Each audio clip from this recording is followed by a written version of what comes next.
আমি মোহাম্মদ রেজাল হালাদার আপনাদের সাথে আছি। সুপ্রিয় দর্শক, আন্তর্জাতিক নিউজ অ্যানালাইসিসে আপনাদেরকে স্বাগতম।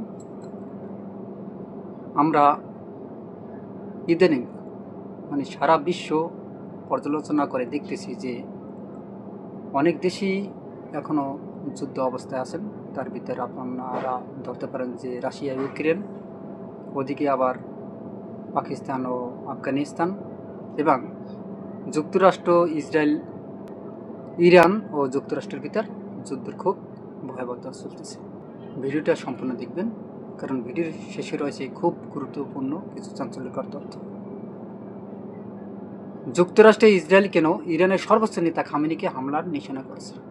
কারণ কি? যুক্তরাষ্ট্র ও ইরানের ওপর নতুন করে হামলা শুরু করেছে। এই হামলার ফলে ইরানের পারমাণবিক কর্মসূচি নিয়ে চলমান আলোচনা আবারও মুখ থুবড়ে পড়েছে। অন্যদিকে দেশটির শীর্ষ নিরাপত্তা কর্মকর্তা ও নেতৃত্বকে নিশানা করার যুক্তরাষ্ট্র ইসরায়েলি চেষ্টা নিয়ে প্রশ্ন উঠেছে। তবে ইরানের রাজধানী তেহরানে যেসব এলাকায় হামলা চালানো হয়েছে তার মধ্যে দেশটির সর্বোচ্চ নেতা আয়াতুল্লাহ আলী খামেনির সঙ্গে সংশ্লিষ্ট স্থানগুলোতে ছিল। কোথায় কোথায় হামলা হলো? ইরানের সংবাদ মাধ্যমের প্রতিবেদন অনুযায়ী যুক্তরাষ্ট্র ও ইসরায়েলের আজ তেহরান সহ ইরানের বেশ কয়েকটি শহরে হামলা চালিয়েছে। ইরানের আধা সরকারি সংবাদ সংস্থা তাসনিম জানিয়েছে, তেহরানের উত্তরে সেমি ইরানে অবস্থিত প্রেসিডেন্ট প্রসাদের নিকটবর্তী এলাকা এবং খামেনির বাসভবনের কম্পাউন্ড কাছে 60টি ক্ষেপণাস্ত্র আঘাত এনেছে।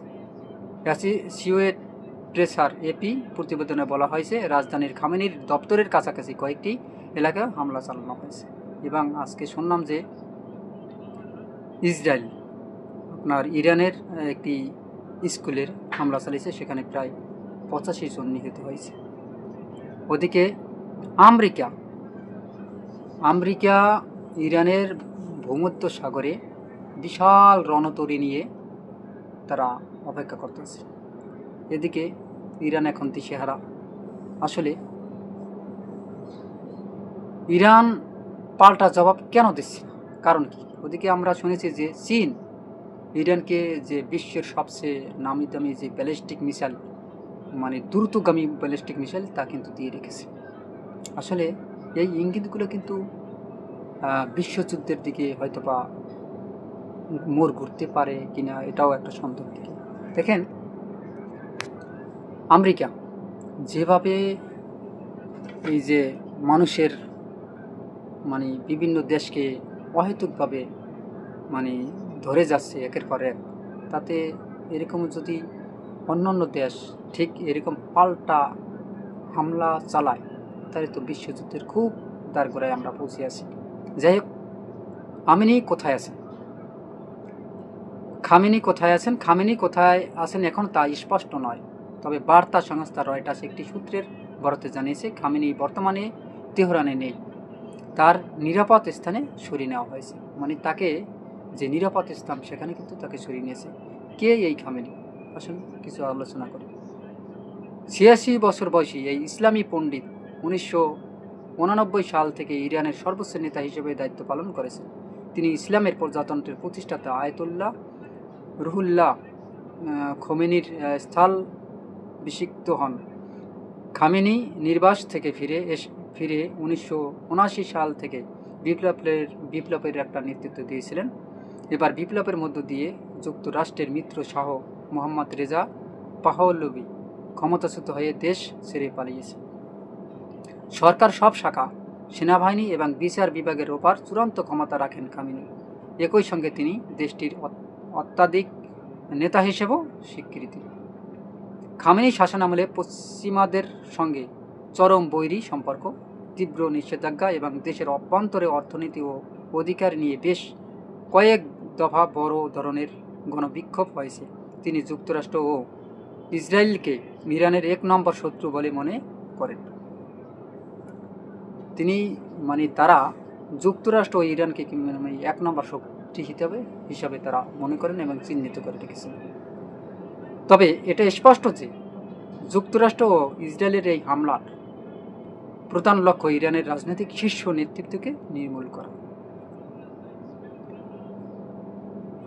তবে খামেনির ক্ষমতার মূল ভিত্তি Islamic revolutionary guard corps, IRGC এবং আধা সামরিক বাহিনী বাসিস। দেশটির প্রধান এই দুই নিরাপত্তা বাহিনীর নিয়মিত সদস্যের বাইরে লাখ লাখ স্বেচ্ছাসেবী রয়েছেন। এই দুই বাহিনীর খামেনির অনুগত। খামেনি দীর্ঘদিন ধরে বলে আসছেন, ইরান কখনো পারমাণবিক অস্ত্র তৈরি করবে না এবং তাদের পারমাণবিক কর্মসূচি শুধু বেসামরিক কাজের জন্য। মার্কিন গোয়েন্দা সংস্থা বা জাতিসংঘ আন্তর্জাতিক পরমাণু সংস্থা IAEA ইরান পারমাণবিক অস্ত্র তৈরির চেষ্টা করছে এমন কোনো প্রমাণ পায়নি।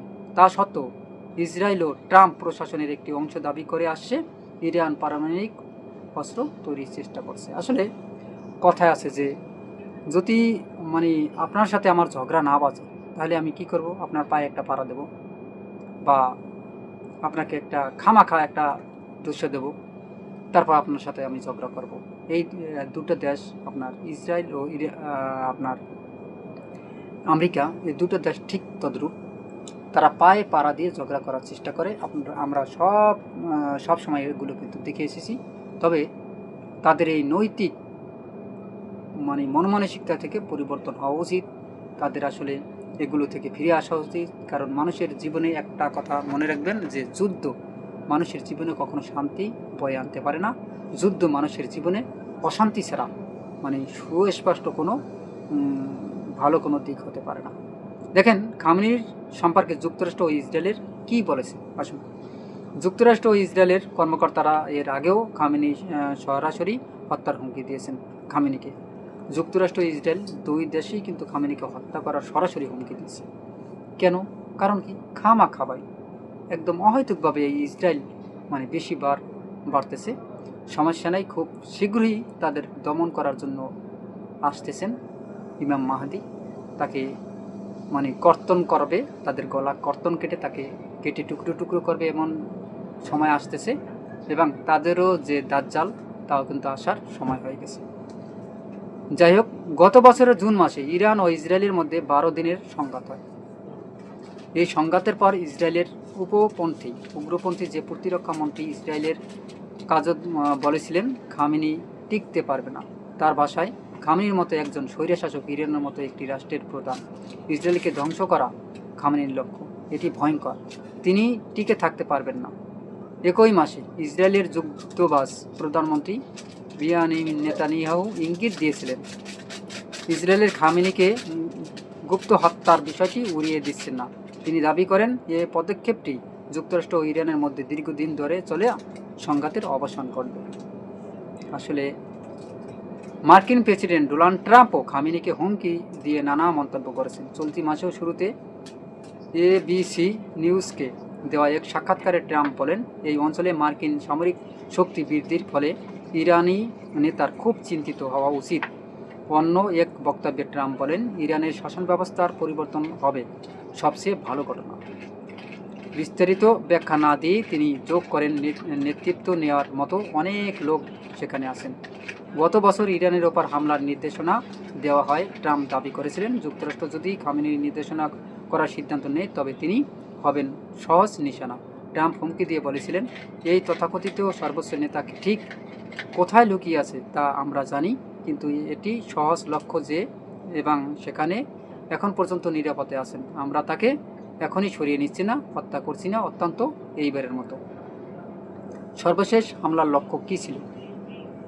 হামলার পর দেওয়া বক্তব্যের ট্রাম্প ইরানের নৌবাহিনী এবং বিভিন্ন ক্ষেপণাস্ত্র ঘাঁটি নিশ্চিহ্ন করার অঙ্গীকার করেন এবং ইরানের নাগরিকদের প্রতি বর্তমান সরকারকে উৎখাত করার আহ্বান জানান।